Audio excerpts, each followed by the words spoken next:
That's why I always say, aren't you one of those people? Yes. This is the contradiction. Hollywood is an evil place. Not exactly a brave take, no one's gonna be gasping or have their jaw on the floor, but you might be questioning, Charles, how can you even say that? You yourself are a Hollywood superstar thanks to your game-changing performance as District 8 hospital helper in the Hunger Games Mockingjay Part 1. That's true, he did do that. A bit hypocritical to say Hollywood's evil when you yourself were a large part of the reason Hollywood is successful thanks to reinvigorating public interest in cinema? Due to your exceptional acting as the District 8 hospital helper and single-handedly carrying the Hunger Games franchise on your extremely strong back, a back that's built like a Greek god and Adonis. If I was to lat spread right now, I'd look like a bat. The same franchise that's responsible for springboarding Jennifer Lawrence's career, but only because they cut out most of my scenes as the District 8 hospital helper because they overshadowed hers.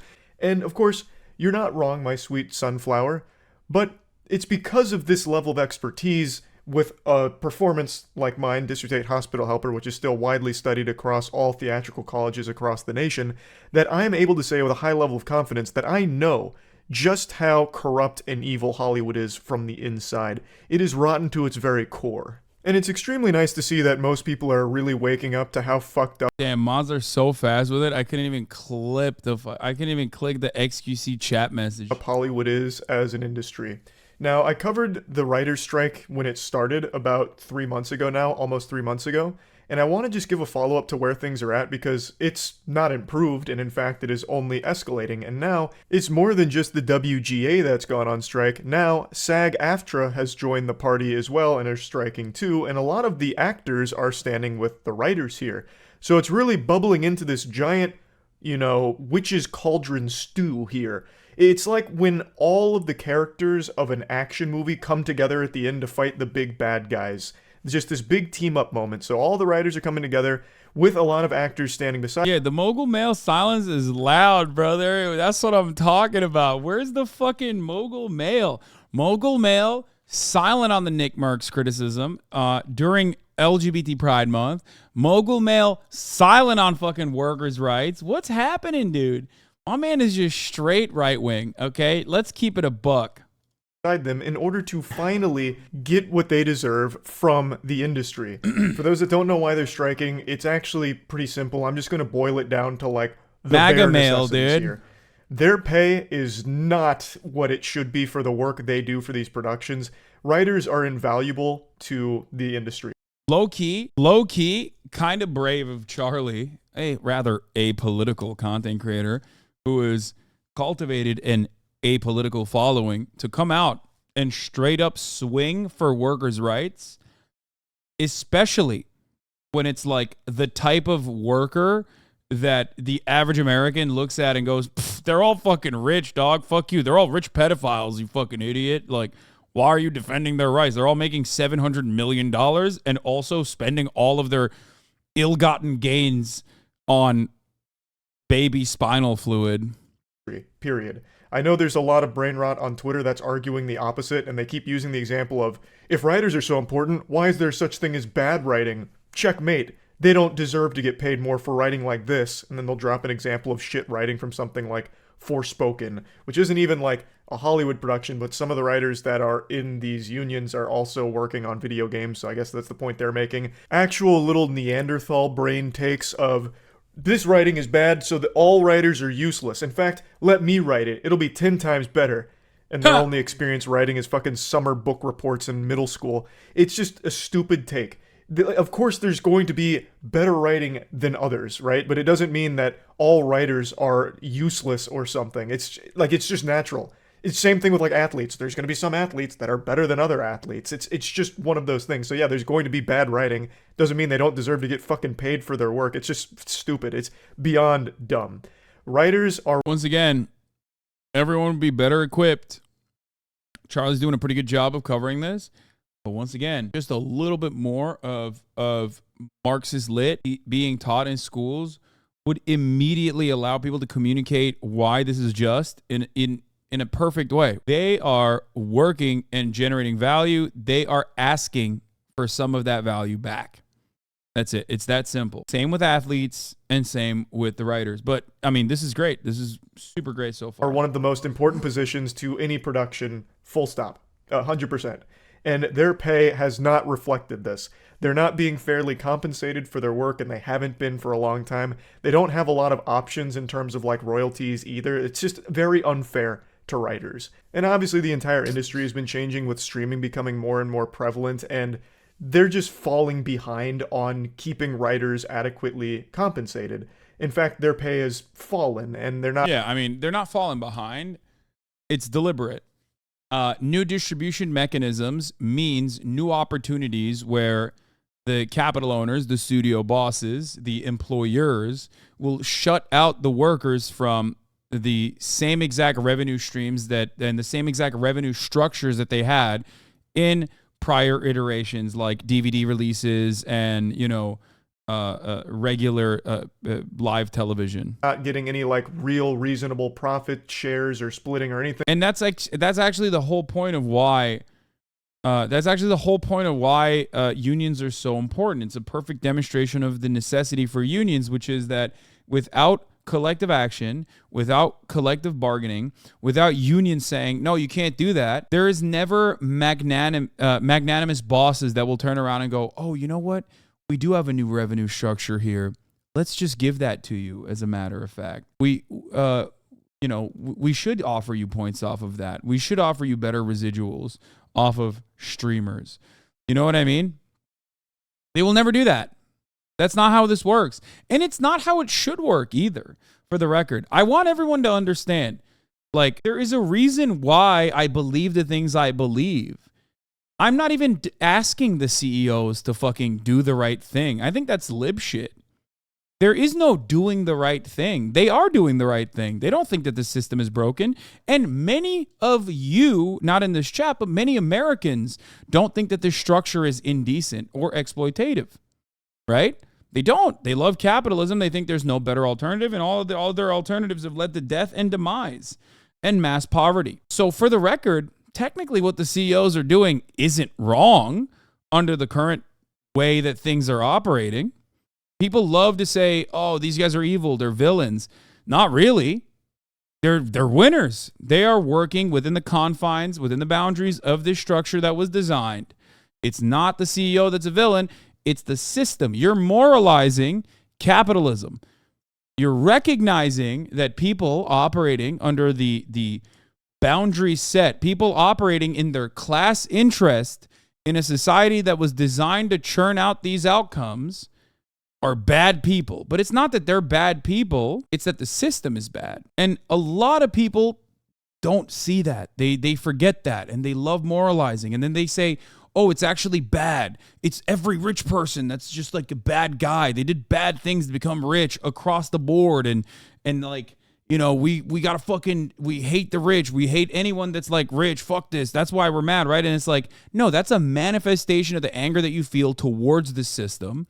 And you have nobody basically telling you like, no. This is how it's designed to work, and it's bad because of the outcomes that you're experiencing. So then it just basically becomes like, oh, I'm just flinging for anything and everything that I can touch because it's easier. That's why the late great Michael Brutz used to always say, be kind to people, be ruthless to systems. Exactly. Now, having said that, say you, Mr. Make the Rich Pay. Exactly. Having said that, are a lot of these fucking guys evil? Yeah, absolutely. I think that they are evil even within capitalist boundaries, technically. They're evil in their own personal lives and the way that they operate.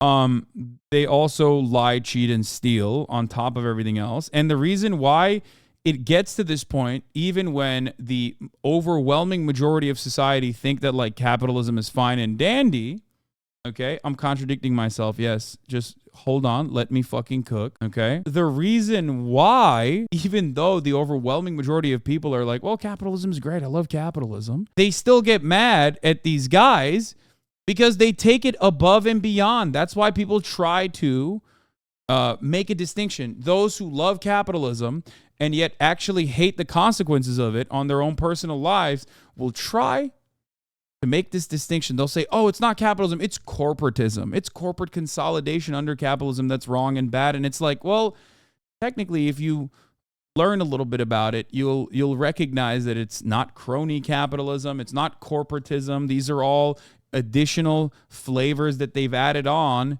to just inevitably defend capitalism. Like there is a perfect capitalism out there that actually works. No, this is capitalism through and through. It's the system. This is why it was designed. This is how it was designed. These are the outcomes that they are supposed to generate. You don't like it, because it is always going to inevitably erode whatever kind of safeguard measure there was in that was put in place by labor unions and by union organizing, by labor action, whether it be direct action, whether it be violence in certain circumstances. The entire system, the entire structure is designed all the way from every single institution to the government under a capitalist nation state is designed to yield these outcomes. Okay? And no matter what happens, unless there is a dictatorship of the proletariat rather than a dictatorship of the bourgeois class, you will always, no matter whichever social democratic principle you believe in, no matter how safe you perceive yourself to be, like those in Europe that always look at America and go, oh, mate, you don't have fucking healthcare. That's fucking mental, right? The system is designed in this way so that inevitably, before you realize it, it's fucking 13 years of the NHS getting crippled deliberately by those capitalists with the ultimate intention of ripping it apart and selling the scraps to private enterprise. That's it. That's why I always say, Europe, you're following America's footsteps by 10 years. You're just 10 years behind. Same in Canada, same in any other social democratic formation. Thing like that. They're just not being paid fairly. That's the bottom line there with the first component of this strike. So they've been trying to have conversations with the top brass in the industry in order to rectify this, reach some kind of amicable conclusion so they can get fairly compensated for the work that they love doing and want to keep doing. But that hasn't really happened, so they were left with no other options except going on strike. And another big component of this is AI. As AI continues to evolve rapidly, a lot of the soulless money zombies at the top of the Hollywood food chain have taken notice and have recognized that if they start to integrate AI into their productions, they can save a lot of money by not having to pay writers' salaries or pay writers. They could just start using AI in order to get their desired result. It's cheaper, they have more control over it, and clearly the WGA as well as SAG-AFTRA, like pretty much all writers, have a bit of an issue with that. So that was another one of their points, is they would really like if they didn't just fucking blast AI into the industry to try and like phase them out. Like they don't want the AI trained on their works. They don't want any of their works to be used to try and develop some kind of AI model off of it. So those are really the big things. And this has been going on for about 3 months now, and the response from the big boys has not been positive. So according to reports, they are determined to break the WGA and now by extension SAG. See, this is the tipping point. No matter how much of a capitalism defender you might be, whether advertently, inadvertently, whether you recognize it or not, when you see a big bad CEO behave in the most demon-like way possible, it's hard to look at that and go, "Oh fuck, man, I'm still siding with the CEOs." You got to be an extra bad dick rider for that. SAG-AFTRA, since they're also striking at the moment. So their in-game, according to the executives and the insiders here, is to allow things to drag on until union members start losing their apartments and losing their houses. They call it a cruel but necessary evil. This is par for the course for Hollywood. This really tracks. Anything evil that can be done, Hollywood does. So not just Hollywood, every other industry. Evil is what you personally consider it. That's the difference. There is a level, however, there is a level of allowed evil that we perceive as acceptable from an early age. Do you see what I'm saying, chat? That's just capitalism. Most people just look at that and go, holy fuck, that's evil, when you describe it in simple terms. If you describe the labor theory of value, and then on top of that, describe the extraction of the surplus labor value, most people would look at that and go, wait a minute, that's kind of fucked up, right? That's what they would say. Look at that and go, I don't really like that. That seems kind of messed up, right? However, when you basically overlook that, when you never discuss it on such terms and exclusively talk about it like it's the cost of doing business, there is a level of such behavior that is totally considered as valid by the overwhelming majority of the population. What socialists call exploitation, capitalists and those who defend capitalism call profits. They all consider profits to be totally justifiable. Get it? When you go above and beyond and just like keep squeezing as many profits as you possibly can from an already fucked over population, that's when people start noticing, and that's when they go, whoa, whoa, whoa, what the hell's going on? And I do think that in the United States of America, due to corporate consolidation, due to a century of Red Scare propaganda that has perfectly vilified all matter of socialist thought, CEOs and business owners and landlords and the like have gotten far too comfortable. They've gotten so comfortable that they can just say the quiet part out loud and assume that there will be no backlash. And to a certain degree, they're correct. Because what are you going to do? The structure, once again, is designed to protect them. The structure is completely normalized by the overwhelming majority of the population, and it churns these outcomes on a daily basis, and everyone assumes it is the norm. So when they go a little overboard, people go, wait, we got to correct this behavior. This is kind of fucked up. But everybody turns around and still, once it is corrected, everybody turns around and still goes, all right, you know what? But this system is still the best, right? This system is still the best. It's still the greatest. And the media defends it, and the media is there specifically to defend it and normalize the pain that you feel and terrify you of any other alternative, okay? But the real reason why the CEOs do this is not purely out of greed, mostly because they can, one. Two, the system is designed for them to be able to do that. And last but not least, profit does have a tendency, the profit rate has a tendency to decline. So they just look to new avenues to consistently farm higher and higher returns. And the only way to do that at a certain point is going to be not by raising the prices, because this is a consumer-facing economy. We care about the price that consumers pay, but by making the labor side suffer more and more. That's it. That's why the writer salaries have gone down. That's why the actor salaries have gone down across the board. Let's continue. So they're playing hardball here. They're not giving in to any demands. They're not budging an inch. They're saying, hey, might be a cold Christmas, and you might not be able to afford to have a place to live anymore because fuck your demands. So they're saying, like, the strategy is simple.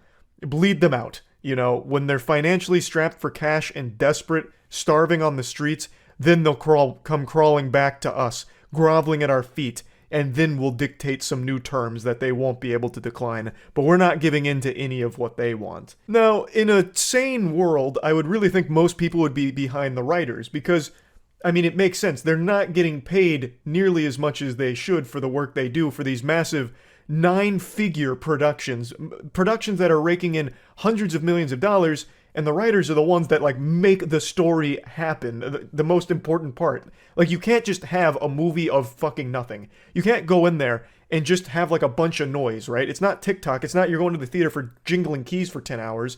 You need a story still. The writers are integral. Thus, they should be compensated fairly for it. But we don't live in a sane world.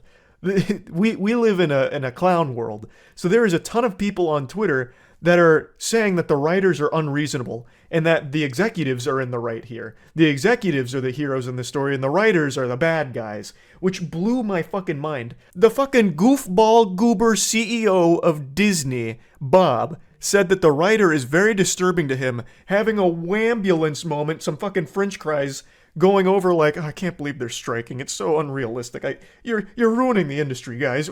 Why do you want more money? How could you be so greedy?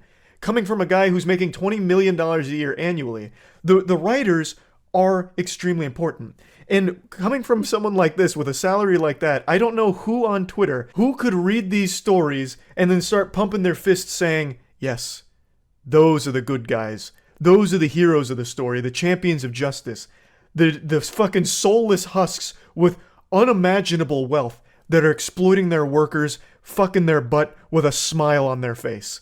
It makes no sense to me because, again, most people on Twitter are either children or normal working class people, not multimillionaire celebrities. So how can you, as like a normal working class... I love this video because Charlie is discovering a lack of class consciousness in the United States of America. In the words attributed to Mark, I think it was it Mark Twain? No. What the fuck? George, no. Oh my God, my brain is malfunctioning. Hold on. Okay, 5 is good. No, not George Carlin. Steinbeck. In the words that are attributed falsely oftentimes to Steinbeck, socialism will never come to the United States of America because the proletariat or the working class do not see themselves as an exploited proletariat, but temporarily embarrassed millionaires and billionaires. That's it.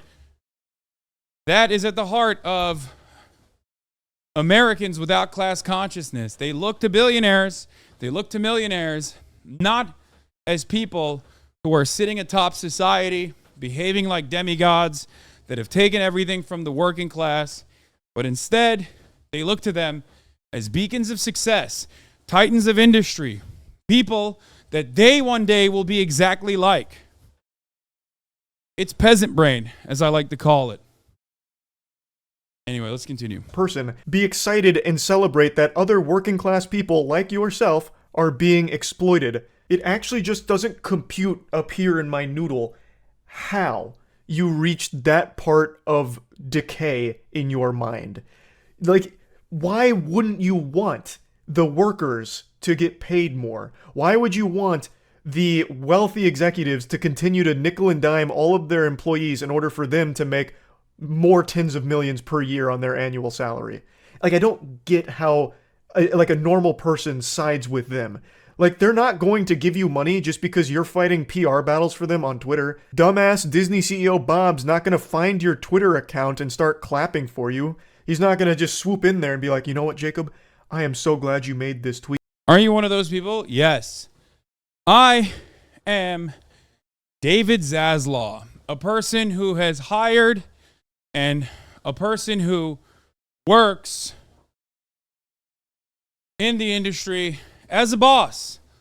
I made $498,915,318 in the last 5 years.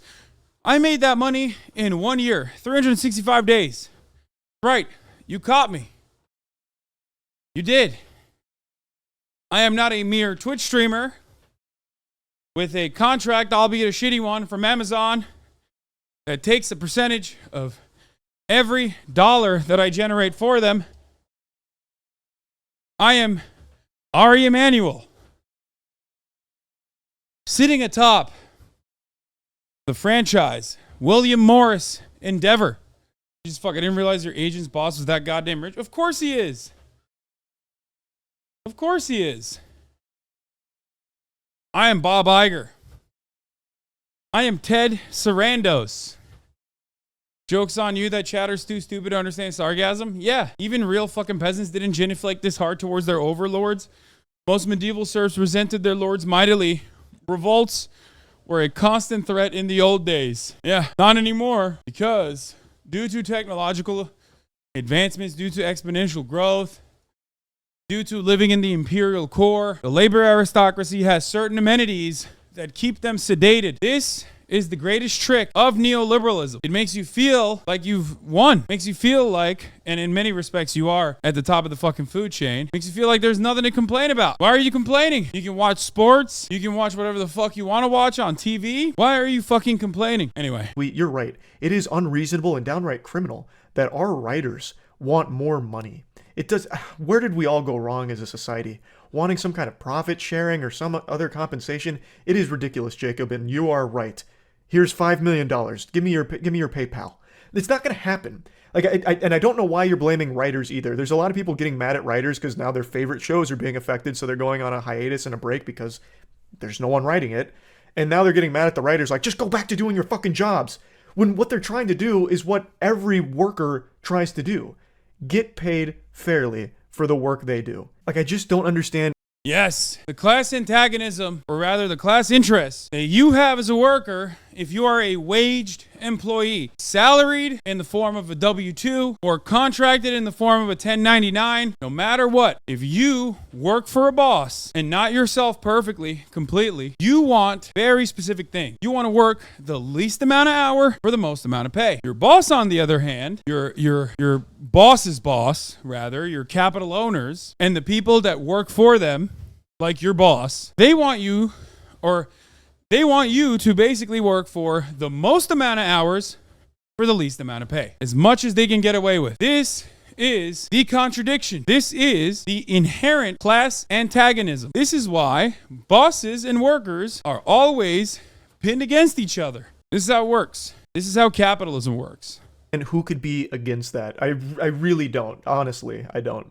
So I just wanted to give you an update here because the writing strike is only continuing to grow here, and it's going to continue to grow until either they come to the table and start to negotiate, or all of the shows get drastically affected by the situation here. It's already affected a ton of productions, and it's only going to continue if they can't reach some kind of deal here or some kind of peaceful resolution or something. So just wanted to keep you updated on that because this is a story I actively follow. And yeah, that's really about it. I'm walking at a 5-kilometer pace, so that's why I'm a bit winded.